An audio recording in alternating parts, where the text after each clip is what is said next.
Hello everyone, my name is Min Trong. I'm a third year PhD candidate at Carnegie Mellon University. And today I'm presenting RACER, a new architecture for processing using emerging resistive memories. To quickly summarize, processing using memory, or PUM for short, are architectures that can perform computation inside memory arrays. And many PUM architectures use resistive memory crossbars to enable bit zero operations.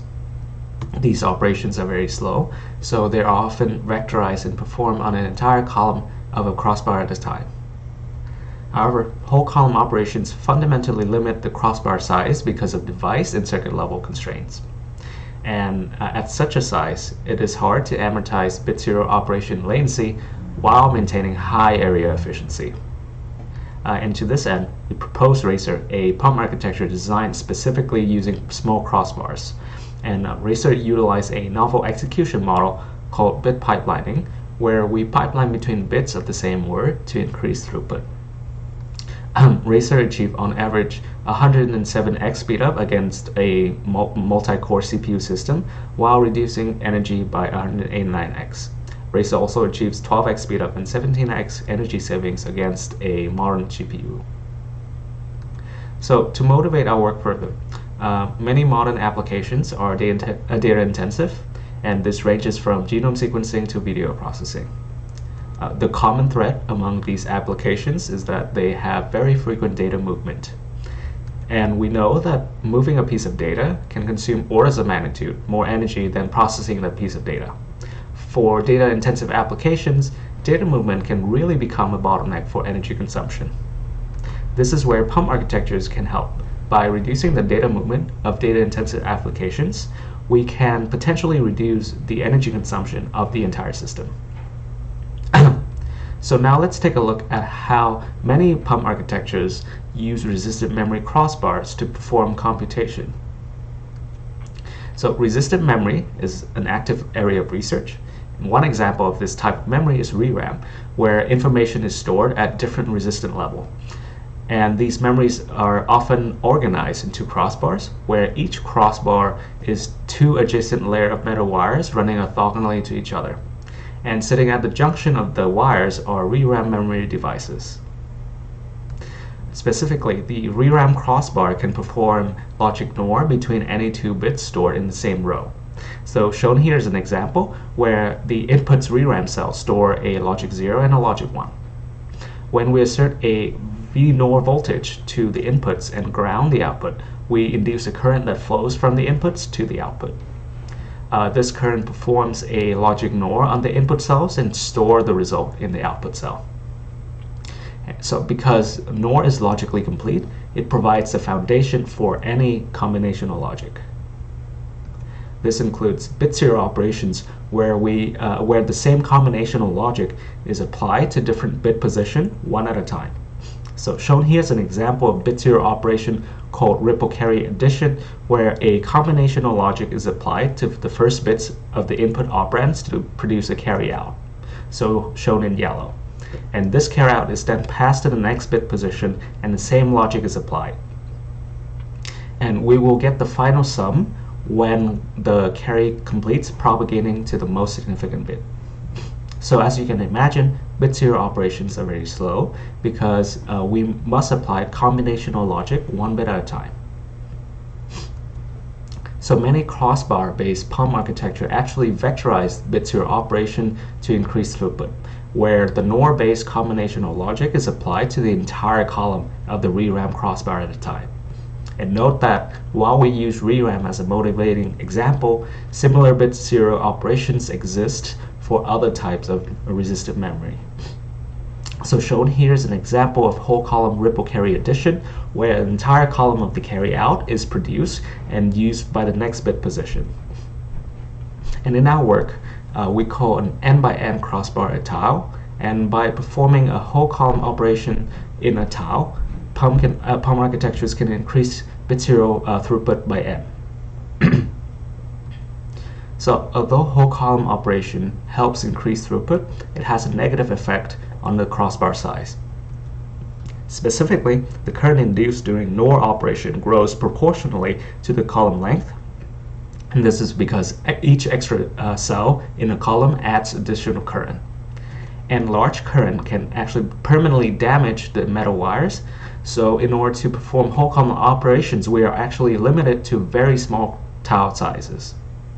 And prior pump architectures has not fully addressed the problems with performing computations inside small tiles. Namely, there are three critical limitations with small tiles. First, for small tiles, the number of cells per column is small, which leads to poor latency amortization for bit zero operation. Second, if we want to store gigabytes worth of data in small tiles, we'll need a lot of them, and the area overhead to support small tiles is difficult to manage. Finally, it is hard to scale the communication network between small tiles. RACER can address these three challenges while working with very small 64 by 64 resistive memory tiles. So now we'll systematically build the RACER architecture, and at the end we will compare RACER to existing platforms. So I'll start by showing how RACER can store data inside many small tiles while increasing the performance of bit zero operations. So we notice that the more tiles we have, the more whole column NOR we can perform at a time. So if we stripe out bits of the same word across multiple tiles, we can tap into this multi-tile parallelism. We further impose that bits of the same word have to be stored in the same row and column position across multiple tiles in order to minimize peripheral overhead. And we can still perform whole column operations by storing multiple inputs on the same columns as shown here. We can perform a whole column ripple carry addition between vector A and vector B. So if we want to add A to B and A prime to B prime, we still need to somehow propagate the carry out column from tile 0 to tile 1 and tile 1 to tile 2. And we do this by introducing a novel data sharing component called resistive memory buffer. So to keep the area and power cost to the minimum, we opt not to use any CMOS converters to move data between tiles. Instead, we notice that if we simply add sets of passgates between tiles, we can electrically merge multiple tiles together and perform NOR-based copy. However, merged tiles operate as a single unit, so we cannot benefit from tile-level parallelism anymore. In addition, merged tiles can create large current that can permanently damage the metal wires. So instead, RACER interleave each tile with a buffer, which is a 1 by 64 crossbar. And we assert that only one tile can connect to a buffer at a time. So to transfer a column from tile 0 to tile 1, tile 0 first opens its set of passgates and latch the column into buffer A, and then close the passgate. Only then can tile 1 connect to the buffer A and pull in the column. And because tiles are never merged together in this case, multiple whole column copies can happen at the same time, as shown below.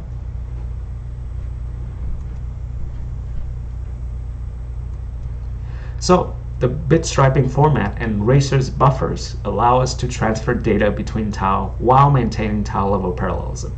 Now I will present the bit pipelining model where we can apply tile level parallelism to bit zero operations.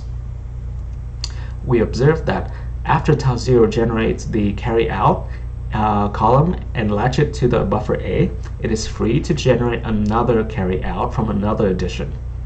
In this execution model, tiles are pipeline stages and buffers are pipeline registers. And with the help of ReRAM buffers, RACER can enable very efficient pipelining at a very small level of granularity between bits. So for example, after tile 0 creates the carry column and latch it to buffer A, while tile 1 pull in that column, tile 0 can work on a new carry out. This allows RACER to issue bit zero operations every cycle. So to realize this bit pipelining behavior, we design a control circuitry called a byte group that can enable bit pipelining on 8 tiles.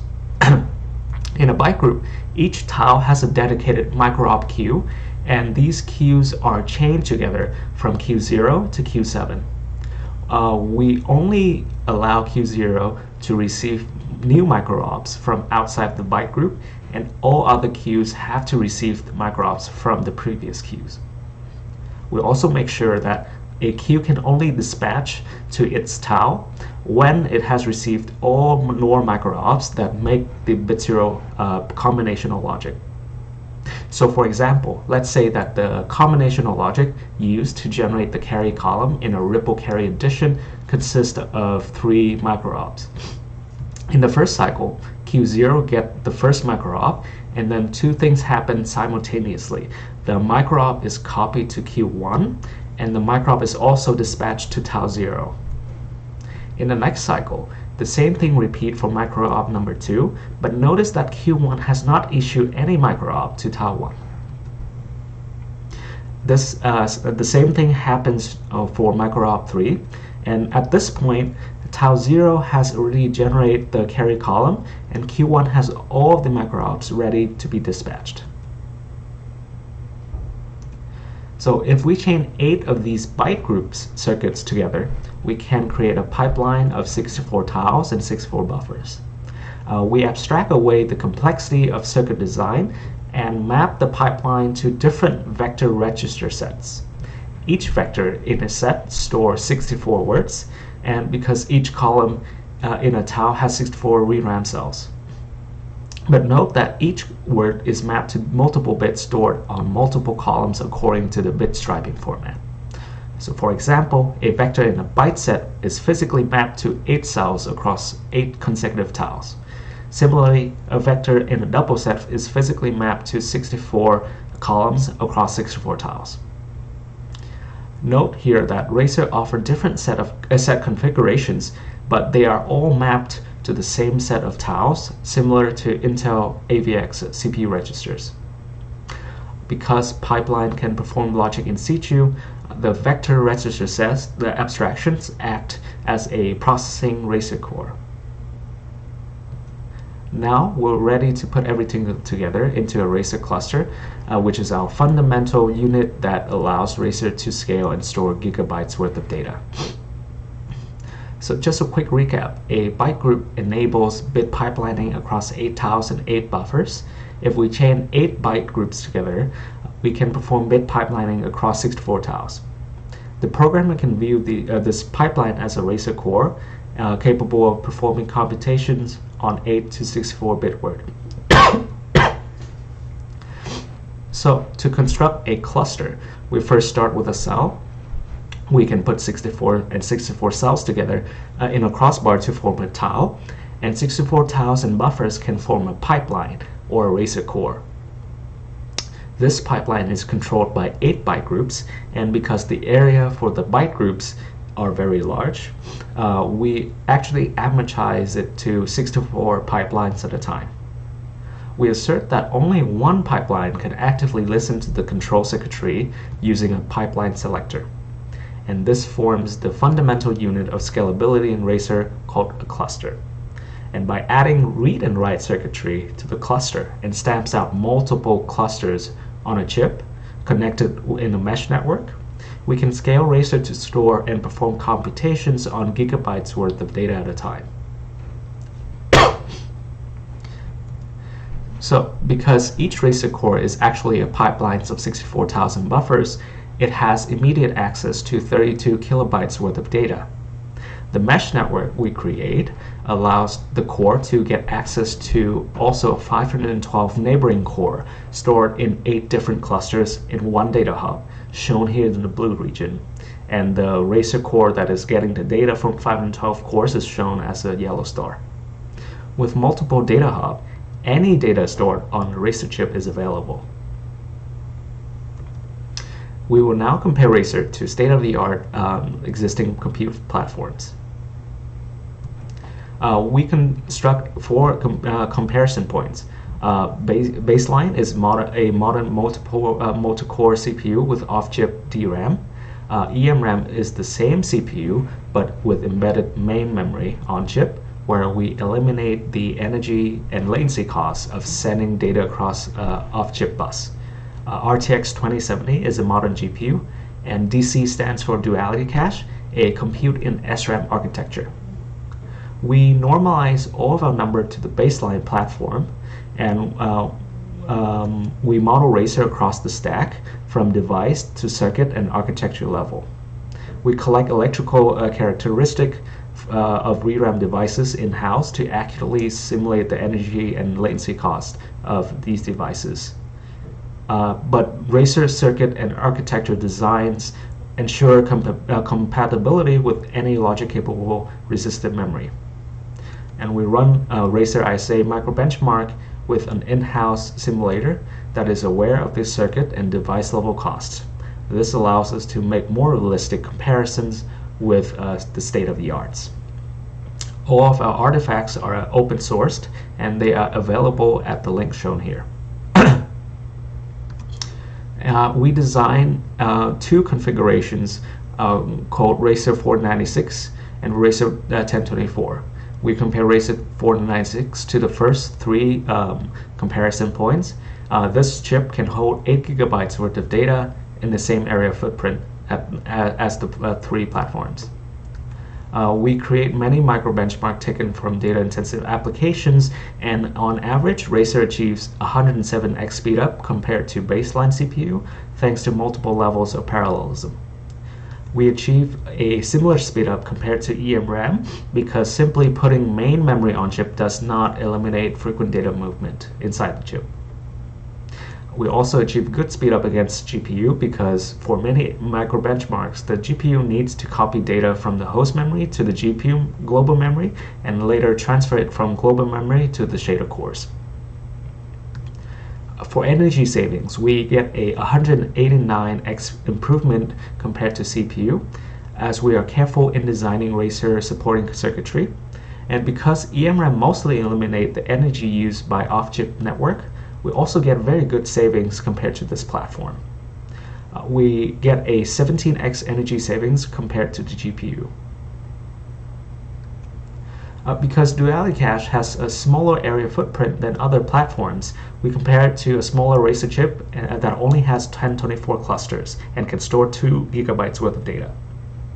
We achieved 7 times speedup against this platform, and this is because for many data-intensive applications, Duality Cache are memory capacity bound, where their computing threads work in lockstep and spend significant time waiting for data to be loaded in from DRAM.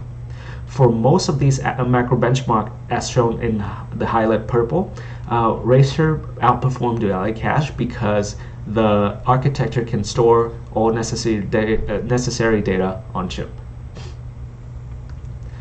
We achieve a small energy saving against the Duality Cache.